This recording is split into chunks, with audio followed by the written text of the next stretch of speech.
লাইলাতুল বারাত, এটা হাদিসে আসছে লাইলাতুন নিসফি মিন শাবান। কি আসছে হাদিসে? লাইলাতুন নিসফি মিন শাবান।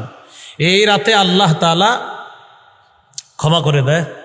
আল্লাহ তাআলা এই রাতে সকলকে ক্ষমা করে দেয়, সকলকে ক্ষমা করে দেয়, দুইজন ছাড়া। ইল্লা লি মুশরিকিন আও মুশাহিনিন, মুশরিককে আল্লাহ ক্ষমা করে না, আর মুশাহিন বিদ্বেষ পোষণকারীকে আল্লাহ ক্ষমা করেন না।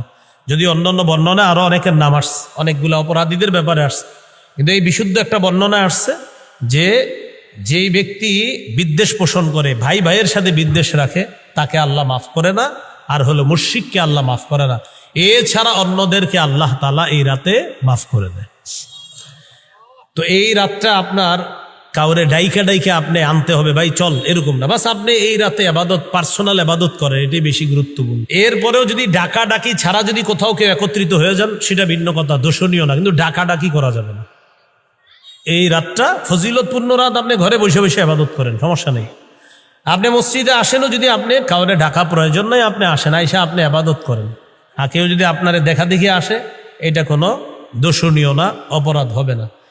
আজকে একটা রোজা রাখতে পারতেন, আজকে দিনে, কালকে একটা রাখেন, পরের দিন একটা রাখেন, পরের দিন একটা রাখেন। আপনি একটা কাজ করেন, কালকে রাখেন, কালকে একটা রাখেন, শুক্রবার একটা, কয়টা হলো? 2টা, শনিবার একটা, 3টা রেখে দেন।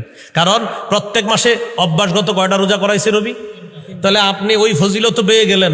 আবার এই লাইলাতুল বারাআতের পরের দিন যে সিয়াম পালন করা, এই সিয়াম, পরের দিন সিয়াম পালন করার যে বিষয়, শুধু লাইলাতুল বারাআতকে কেন্দ্র করে সিয়াম পালনের একটা বর্ণনা আছে ইয়াতে, ইবনে মাজায়। তো এই বর্ণনাটা দুর্বল, বলেন বর্ণনাটা কি? দুর্বল।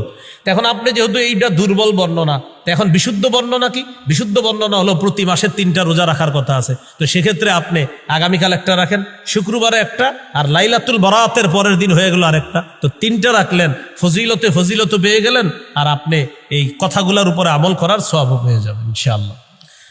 তাহলে কি শিখলাম? লাইলাতুল বারাআত ফজিলতপূর্ণ রাত, কোনো সন্দেহ নাই। পরের দিন সিয়াম পালনের যে বিষয়টা, ইবনে মাজার একটা বর্ণনা আছে, শিথিল বর্ণনা, দুর্বল বর্ণনা। তা আপনি যদি চান যে হুজুর না, আমি পরের দিন রোজা রাখবো, তো আপনি বাস সুন্দর রাখেন, কালকে রাখেন, পরের দিন রাখেন, পরের দিন রাখেন। আপনি আরবি মাসের যে 3টা রোজা, ওইটা কেন্দ্র করে রেখে দেন, বাস ফজিলত আপনি কামাই করে নেন, সমস্যা নাই। তো মনে থাকবেন ইনশাল্লাহ। হ্যাঁ, এরপরেও যদি কেউ রাখেন শনিবার দিন, যে হুজুর আমি এমনি রাখলাম, তো আপনি আরবি মাস হিসাবেই রাখেন, কোনো সমস্যা নেই, রাখতে পারেন। কিন্তু আপনারা যারা পারেন আর কি, কালকে একটা রাখেন, শুক্রবার একটা রাখেন, শনিবার একটা রাখেন। আর এক হাদিসের মধ্যে আছে শাবান মাসে রসুল বেশি রোজা রাখতেন, সুবহানাল্লাহ। মানে রমজানের পরে শাবানে সবচেয়ে বেশি কি রাখতেন? রোজা রাখতেন। তো আপনি আজকেও রাখেন, কালকেও রাখেন, শুক্র রাখেন, শনি রাখেন, রবিও রাখেন, সমও রাখেন, আপনি রাখতে থাকেন। শাবান মাসে বেশি রোজা রাখতেন রাসূল সাল্লাল্লাহু আলাইহি ওয়াসাল্লাম। বাকি শেষের দিকে গিয়ে আবার রাখেন না, শেষের দিকে আবার আলেমদের থেকে জেনে নেবেন। ওই সময় আবার রমজান মাস এসে পড়বে, তো তখন আবার মাসালা আছে, 29-30-এর একটা বিষয় থাকে। হ্যাঁ,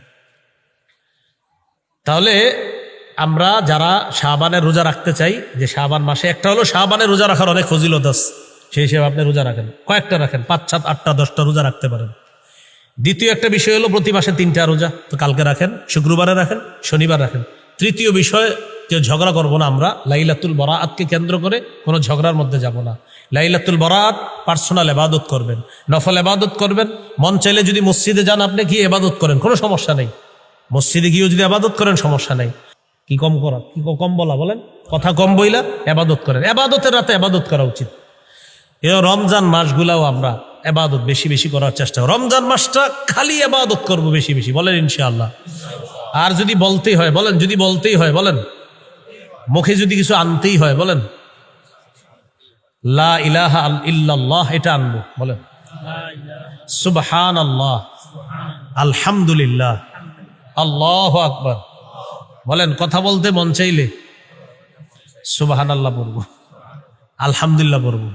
যেহেতু আপনার মুখ কিলবিল করতেছে, তো পড়েন না এটা, হ্যাঁ, সুবহানাল্লাহ পড়েন। রমজানে আপনার খালি মন চাইতেছে কথা বলতে, সুবহানাল্লাহ পড়েন। হুজুর না, এখন মন চাইতেছে আরো কিছু করতে, কোরআন খুলে পড়া শুরু করেন, সমস্যা নেই। কথা বেশি বললেন না, রমজান মাসে শুধু ইবাদত করবেন বেশি, হ্যাঁ, বলেন ইনশাআল্লাহ। আল্লাহ তৌফিক দান করেন। সুবহানাল্লাহি ওয়া বিহামদিহি, সুবহানাকাল্লাহুম্মা ওয়া বিহামদিকা, আশহাদু আল্লা ইলাহা ইল্লা আনতা, আস্তাগফিরুকা ওয়া আতুবু ইলাইক।